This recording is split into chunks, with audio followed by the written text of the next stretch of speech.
세월호 참사, 또 얼마 전에 있었던 12구 이태원 참사, 또 우크라이나 전쟁, 터키에 일어난 엄청난 지진, 뭐 이러한 자연재해들 때문에 부모를 잃은 아이들, 또 아이를 잃어버린 부모들, 이러한 큰 고통의 문제뿐만 아니라 우리 인생 속에서 순간순간 발견되는 이해할 수 없는 고통과 악의 문제들에 대해서 때론 우린 질문하게 되죠. 하나님, 뭐 하고 계십니까? 하나님 왜 개입하지 않으십니까? 하나님 왜 아무것도 하지 않고 계십니까? 라고 하는 이 분노 섞인 이 탄식이 나올 때가 있습니다. 사실 그런 사건들 이후에 댓글을 보면 항상 좀 그런 댓글들이, 원망 섞인 댓글들이 있죠. 만약에 신이 있다면, 만약에 하나님이라는 분이 존재한다면 어떻게 이런 일들이 일어날 수 있는가 라고 말이죠. 여러분 혹시 우는 아이들을 본 적 있습니까? 우는 아이들. 뭐 여러분들의 자녀가 될 수 있겠고요. 또 뭐 조카가 될 수도 있겠고, 가까운 뭐 친척, 혹은 뭐 TV를 통해서라도, 아니면 마트에서도 가끔 볼 수 있습니다. 우는 아이들을 볼 수 있죠.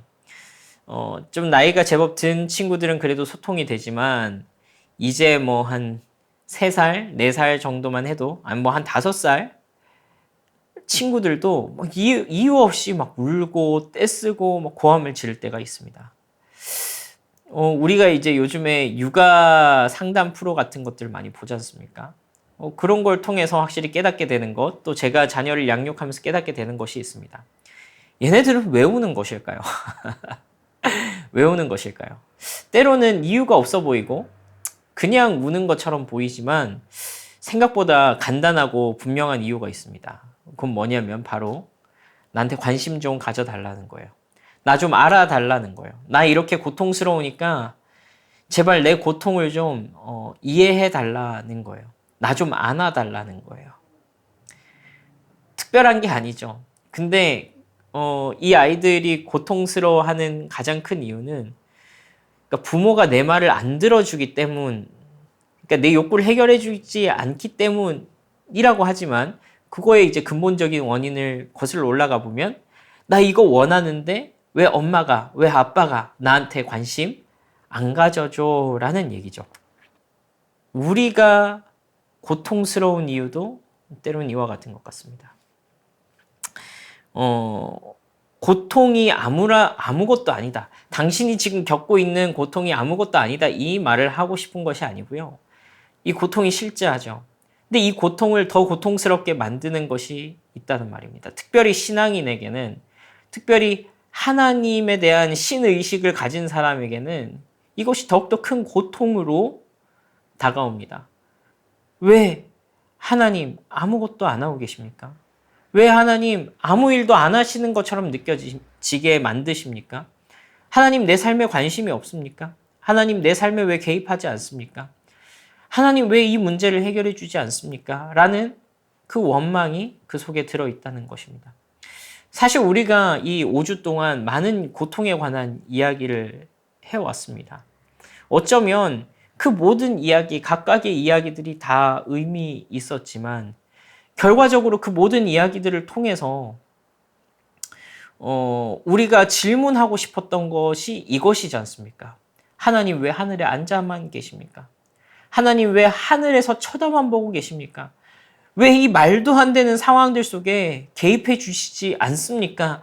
라는 그 답답한 마음들, 답답한 질문들, 우리의 인생 속에서 신앙인으로서도 그렇고 그냥 한 인간으로서도 해결되지 않는 그 질문들에 대한 답을 원했기 때문인 거죠. 오늘 말씀에 보니까요. 오늘 우리가 읽은 말씀은 예수님이 메시아로서의 사역을 이제 시작하시면서 당시 이제 선지자, 그러니까 성경에서 소위 마지막 선지자라고 불렸던 이 세례 요한에게 예수님이 발견되시는 그 장면입니다. 그러니까 세례 요한의 사명 자체가 이 메시아의 오실 길을 준비하는 그런 역할을 하고 있었거든요. 그리고서 이제 죄인들에게 회개의 세례를 베풀고 있었습니다. 근데 예수님께서 이렇게 나오시는 장면이에요. 예수님께서 이 세례 요한에 의해서 이분이 바로 메시아시다라는 그 공포가 일어나는, 발표가 일어나는 공적인 어떤 거대한 사건이란 말입니다. 사실 이 사건은 성경 안에서 굉장히 중요한 핵심 포인트라고 할 수 있습니다. 예수님이 메시아로서 대중들에게 선언되시는 사건이거든요. 그러니까 이 사건을 잘 보면 이 사건 속에서 예수님께서 세례 요한에게 나오신 사건 속에서 우리는 뭘 볼 수 있냐면 이분의 정체성이 뭔가, 이분이 뭘 하러 오셨나, 이분이 도대체 어떤 일을 하시려는 분인가라는 것을 확인하게 되는 것입니다. 자, 그런데 바로 이 장면에서, 이 예수님의 정체성이 선포되는 이 장면에서 세례 요한은 예수님을 보자마자 오늘 우리가 읽은 말씀처럼 이렇게 말하는 것입니다. 이튿날 요한이 예수께서 자기에게 나아오심을 보고 이르되 보라, 세상 죄를 지고 가는 하나님의 어린 양이로다. 그러니까 세례 요한이 마지막 선지자로서 예수님을 향해서 이 성령에 충만하여 그분의 정체성을 밝히 드러내는데 그 내뱉은 말이 뭐냐면 세상 죄를 지고 가는 하나님의 어린 양이다라는 것입니다. 세상 죄를 지고 가는 하나님의 어린 양. 사실 이 말은 조금 모호한 구석이 있죠. 세상 죄라는 것. 이 죄라는 것을 우리는 어떻게 받아들입니까? 이 죄라는 걸 우리는 생각했을 때 사법적 정의로서의 죄를 먼저 생각하게 되죠. 범법자, 죄인, 감옥에 갇혀야 되는 사람, 죄의 심판을 받는 사람을 생각하게 되는 겁니다. 그래서 우리가 흔히 전도할 때 다른 사람들을 향해서, 비기독교인들을 향해서 당신은 죄인입니다라고 하면은 불쾌해하는 것입니다. 왜냐하면 그분들이 이해하는 죄라는 것은 어떤 나를 범법자다라는 것으로 이제 몰아가는 것으로 이해하기 때문에 그렇습니다. 물론 그런 의미가 없는 것은 아닙니다만 성경에서 이 죄라는 단어가 훨씬 더 넓은 의미를 가지고 있다는 것을 이해할 필요가 있습니다. 단적으로 오늘 우리가 읽은 말씀만 봐도 이것이 이상하다는 것을 알 수 있어요. 왜냐하면 세상 죄를 지고 가는 이라고 했는데 이 세상이라는 것에 여러분 실체가 있습니까? 실체가 없죠. 세상이라는 것이 인격을 가지고 있습니까? 어떤 인격적 존재입니까? 의지적 존재입니까? 아닙니다. 세상이라는 것은 그런 것이 아닙니다. 근데 오늘 세례 요한은 세상 죄를 지고 가는 이라고 얘기를 했단 말이죠. 그러니까 우리는 추측하기로는 이 죄라는 것이 단지 어떤 우리의 행위적 범법을 넘어서는 어떤 원리, 세상을 지배하고 있는 메커니즘, 이 어떤 세상을 둘러싸고 있는 어떤 이 죄라는 것의 본질이 있다라는 것을 우리는 깨닫게 됩니다. 추측할 수 있게 됩니다. 그러면 말이 되죠. 예수님께서 지고 가신 것은 이 세상을 관통하고 있는 이 죄라는 원리다. 이 세상이라는 것이 지고 가고 있는 이 죄라는 실체다. 세상을 관통하고 있는 이 죄라는 실체를 지고 가고 계신다라는 얘기를 지금 세례 요한이 하고 있는 것이죠. 그래서 여러분, 우리는 이 죄라는 것의 실체를 확인하기 위해서 이 죄라는 것의 기원으로 한 번 더 돌아가 볼 필요가 있습니다. 창세기 3장 17절에서 19절 말씀을 제가 한번 읽어드리겠습니다.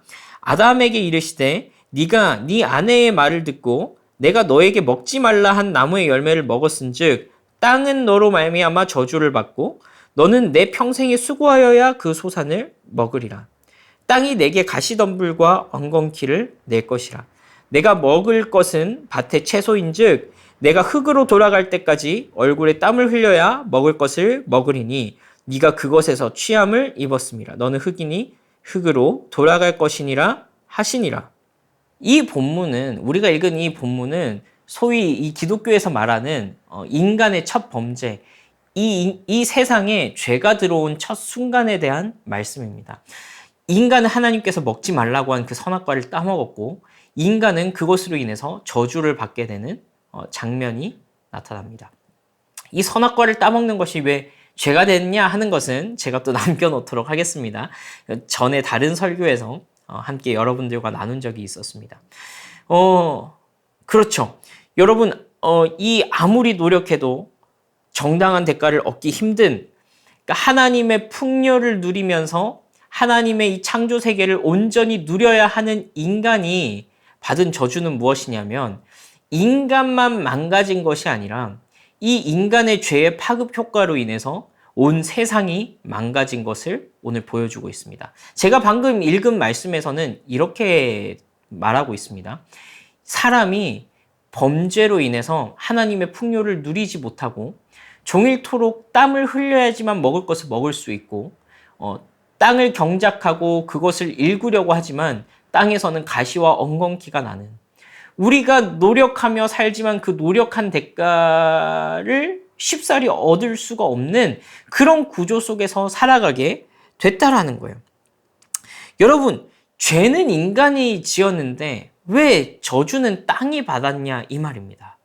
그러니까 이 악이라는 것이 존재하지 않았던 세상에 이 죄라는 것이 통로가 돼서 단순하게 죄를 지었으니까 벌 받아야지, 인간이 죄 지었으니까 인간이 심판받아야지, 이 수준이 아니라 이 죄라는 통로를 통해서 악이라는 실체가 이 세상 가운데 들어오게 됐다라는 거예요. 그러니까 이 죄라는 것은 단순한 범법의 문제가 아니라 하나님이 선하게 창조하신 세상, 하나님께서 옳게 만드신 세상, 그 세상 가운데 들어올 수 없는 어떤 한 구멍을 내버렸다는 것입니다. 뭐 이것을 하나님께서 막을 수 없으셨습니까? 라고 말할 수 있겠지만, 하나님께서는 그 구멍을 낼 수 있을 정도로 인간에게 강력한 자유의지와 그것을 결정하고 판단할 수 있는 능력을 주셨다라고도 우리는 생각할 수 있는 것입니다. 인간은 그 책임에 대해서 다하지 못했던 것이죠. 그로 말미암아서 이 세상 가운데 들어온 악은 어떻게 파급 효과를 일으킵니까? 네, 인간의 삶뿐만 아니라 인간을 둘러싸고 있는 이 모든 환경에 대해서도, 우리를 둘러싸고 있는 모든 조건들에 대해서도 이것이 악한 원리 가운데로 들어가게 만드는 그러한 치명적인 손상을 일으키게 됩니다. 여러분, 이것은 무엇이냐면 하나님께서는 없음을 있음으로 만드셨죠. 흑암과 혼돈과 공허, 무질서함을 질서로 만드시고 없음을 있음으로 만드셔서 그것들을 다 만든 다음에 보시기에 심히 좋았더라라고 말씀하셨습니다. 이 좋았더라라는 말이 선하다 하는 말과 이제 같은 말이라고 여러분들 이해하셔도 좋겠습니다.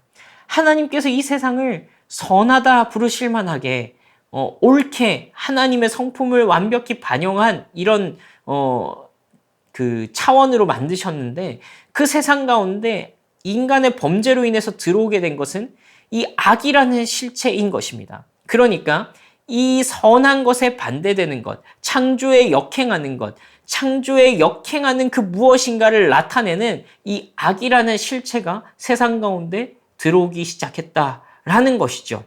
그래서 어떻게 됩니까? 하나님께서는 처음 고통이라는 것을 만들지 않으셨습니다. 하나님은 악한 이 풍요로움을 창조하셨습니다. 결핍을 창조하지 않으셨습니다.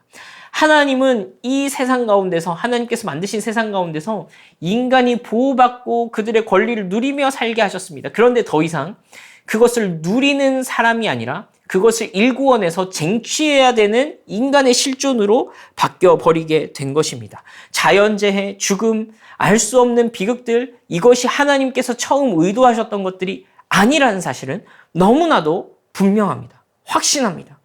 죄와 사망의 원리, 생명의 원리가 아니라 죽음과 사망의 원리가 이 세상 가운데 들어와 버린 것이죠. 이것이 바로 악이라는 것의 실체입니다. 이것이 죄입니다. 하나님의 말씀을 어긴 것, 범법한 것, 그것 자체도 죄라고 할 수 있겠습니다만, 거기에 국한될 것이 아니라 이 죄라는 것의 무게가 얼마나 큰가 하면은 그것은 아담 이후에 이 세상 가운데 일어나는 모든 그 악한 일들에 대한 본질이 되어버린 것입니다. 이 세상은 원래 그렇게 창조된 것이 아닌데, 이 세상은 원래 그러해야 하는 곳이 아닌데, 죄라는 것이, 악이라는 것이 이 세상 가운데 틈탐으로 인해서 그 원리가 세상을 지배하고 있는 약육강식과 쟁취와 수고와 노력과 이 고통이 수반되는 이 원리가 지배하는 이 세상이 되어버렸다라는 것입니다. 그래서요, 바울은 피조물들이, 온 피조물들이 이 죄 때문에 고통받고 있다라는 말을 이렇게 증언하고 있습니다. 로마서 8장 21절에서 22절 말씀입니다. 그 바라는 것은 피조물도 썩어짐의 종노릇한 데서 해방되어 하나님의 자녀들의 영광의 자유에 이르는 것이니라. 피조물이 다 이제까지 함께 탄식하며 함께 고통을 겪고 있는 것을 우리가 아느니라. 그러니까 여러분, 이 죄라는 것은 전체 창조 질서를 흔들어 놓은 어떤 악한 실체라는 것입니다. 악의 문제에 관한 것이란 얘기입니다. 다시 말씀으로, 우리가 오늘 처음 읽었던 말씀으로 돌아와 보겠습니다. 예수님께서 지고 가셨다라고 하는 그 세상 죄라는 것은 무엇입니까? 단지 어떤 개개인의 미시적인 죄, 저와 여러분들의 죄를 지고 가셨다. 그것도 오케이, 맞습니다. 절대 그것을 간과해서는 안 됩니다. 그런데 그것만큼이나 어쩌면 그것보다도 더 중요한 것은 무엇이냐면, 이 아담 이후에 일어난 모든 죄로 인해 나타난 이 모든 악의 문제, 그리고 또 세상이 종말하기 전까지 지금 우리가 우리의 인생 가운데서 겪고 있는 이 모든 악의 문제에 대해서 예수님께서 그 죄의 파급력, 그 죄로 말미암는 그 모든 결과물들, 부산물들을 그분이 지고 가시고 계신다라는 그 정체성에 대해서 세례 요한이 선포한 것입니다. 오늘 이 세상 죄를 지고 가는 하나님의 어린 양이로다라는 이 말 다음에 예수님께서 세례 요한에게 죄인들이 받는 세례를 받으시는 장면이 나옵니다. 여러분, 이 세례라는 것은 그 당시에 세례 요한에 의해서 베풀어지던 세례는 죄 사함의 세례였습니다.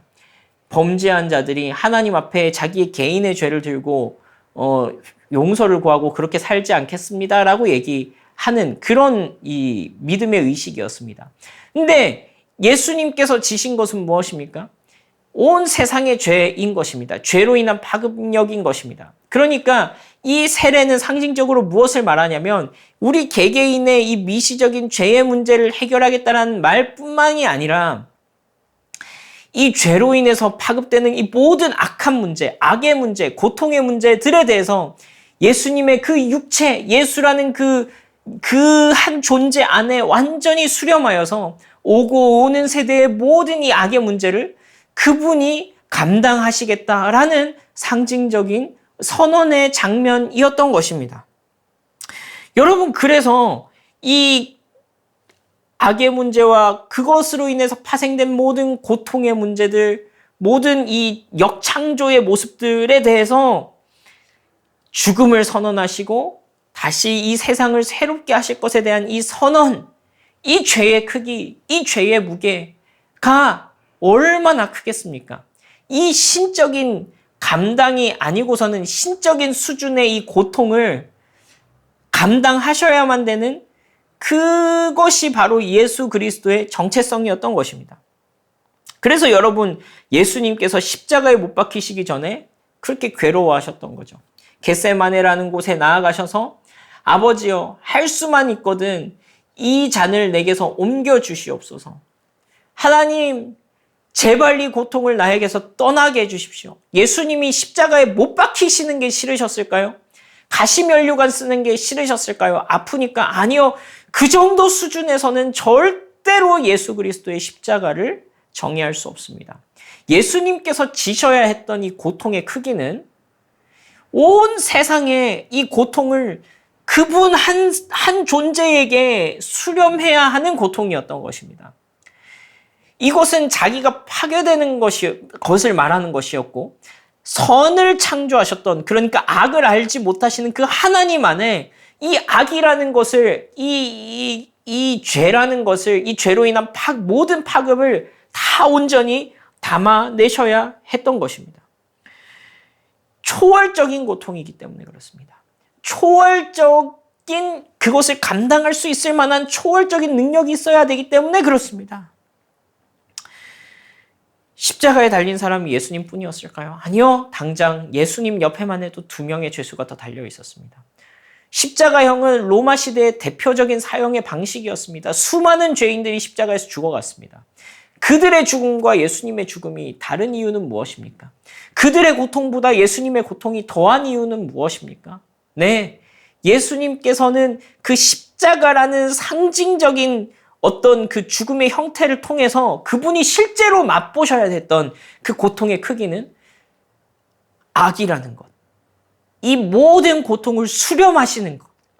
하나님으로서만 감당하실 수 있는 그 악을 자기에게 담아내시는 그것이었습니다.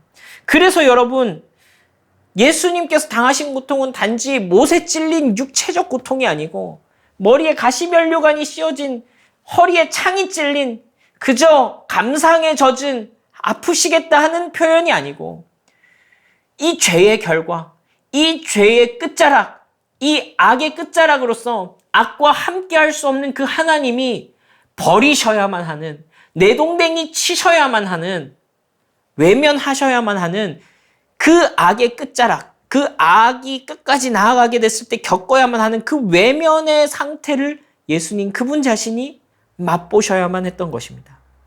그래서 마가복음 15장 34절 말씀입니다. 제가 읽어드립니다. 제9시에 예수께서 크게 소리 지르시되 엘리 엘리 라마 사박다니 하시니, 이를 번역하면 나의 하나님 나의 하나님 어찌하여 나를 버리셨나이까 하는 뜻이라. 내가 고통받고 있을 때 하나님 뭐하고 계셨습니까? 이 말도 안 되는 고통의 순간들에 사람으로서는 이해할 수 없는 이 재난들 속에 하나님 뭐하고 계셨습니까? 라고 우리가 따져 묻는다면 하나님께서는 우리에게 십자가에 달리신 하나님 그분 자신을 보여주시는 것입니다. 하나님께서 하늘에 멀찌감치 앉아서 이 악의 파급력 때문에 본인들이 범죄한 그 범죄 때문에 일어난 이 모든 비참들에 대해서 스스로도 감당할 수 없어서 포기하고자만 하는 이 모든 악에 대해서 하나님 그분 자신께서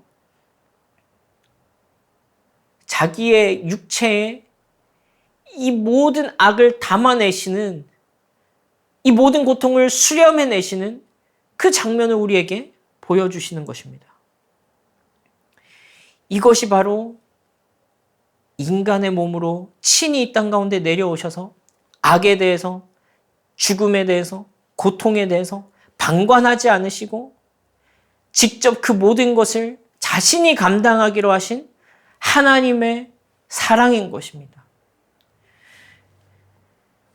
여러분, 그래서요, 우리 이 말씀 한번 읽어보면 좋겠습니다. 마태복음 25장 31절에서 46절 말씀인데요. 조금 길긴 하지만 스토리가 있는 이야기이니까 이게 무슨 이야기일지 한번 잘 상상해 보시면서 들어보십시오. 인자가 자기 영광으로 모든 천사와 함께 올 때에 자기 영광의 보좌에 앉으리니 모든 민족을 그 앞에 모으고 각각 구분하기를 목자가 양과 염소를 구분하는 것 같이 하여 양은 그 오른편에 염소는 왼편에 두리라.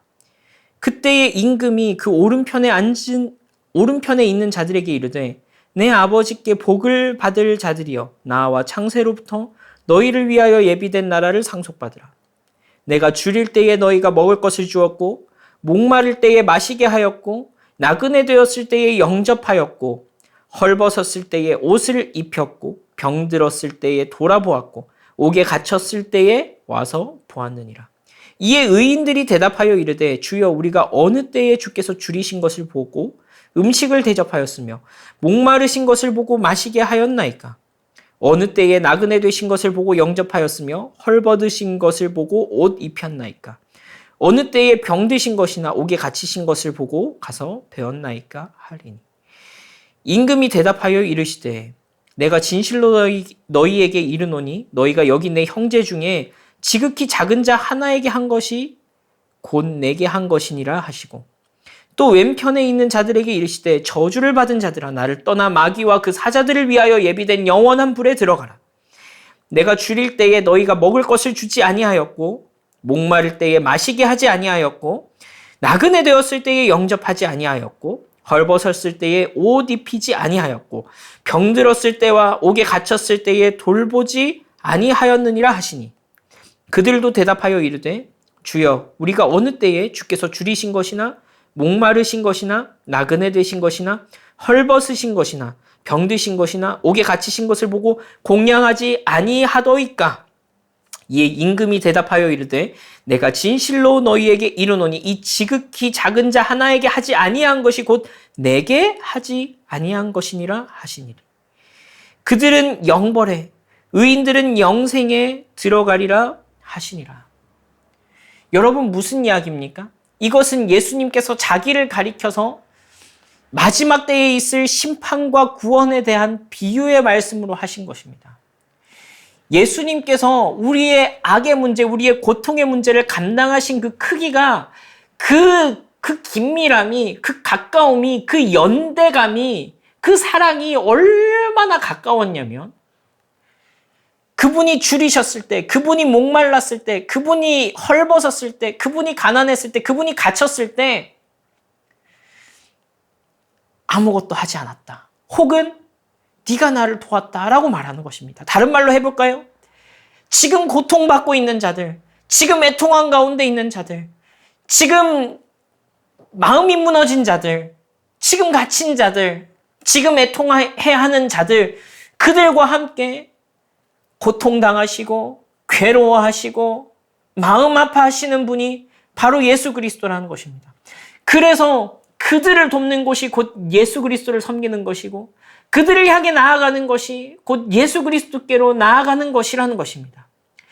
예수님께서는 그저 상징적으로 이것을 행한 것이 아니라 실제로 그들과 함께 고통받으시고 그들의 애통함을 감당하시고 그들의 아픔을 이해하고 계셨던 것입니다. 또 한 가지 교회의 시대를 살아가고 있는 우리에게 주시는 위로입니다.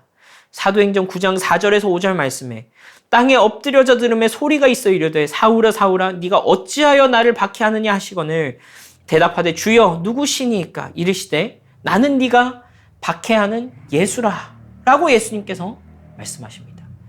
사울, 그러니까 교회를 핍박하던 그 사람, 사도 바울이 되기 전에 교회를 핍박하는 핍박자로서의 사울에게 예수님께서 부활하신 영광으로 나타나셨습니다. 그리고는 이렇게 말씀하시는 것입니다. 지금 네가 핍박하고 있는 것은 교회가 아니라 나다. 나는 교회와 함께하고 있다. 나는 네가 핍박하고 있는 교회와 함께 고통받고 있다. 내가 이 악의 문제, 이 고통의 문제를 처리하는 방식은 그것으로부터 멀찌감치 떨어져서 그냥 우리에 있는 이 현실적인 문제 몇 가지를 해결해주는 그러한 차원이 아니라 나는 지금 그들과 함께 고난받으면서 너에게 박해를 받고 있다라고 말씀하고 계시는 것입니다. 바울이 여기서 굳건해져서 그리스도를 박해하는 데서 그리스도를 따르는 자로 그들의 고통 가운데 친히 들어가는 자로 그 삶이 완전히 변화되게 되죠. 그래서 여러분 말씀은 이렇게 말씀하고 계십니다. 히브리서 4장 15절 16절에 우리에게 있는 대제사장 예수 그리스도는 우리의 연약함을 동정하지 못하실 리가 아니요 모든 일에 우리와 똑같이 시험을 받으시니로되 죄는 없으시니라. 그러므로 우리는 긍휼하심을 받고 때를 따라 돕는 은혜를 얻기 위하여 은혜의 보좌 앞에 담대히 나아갈 것이니라.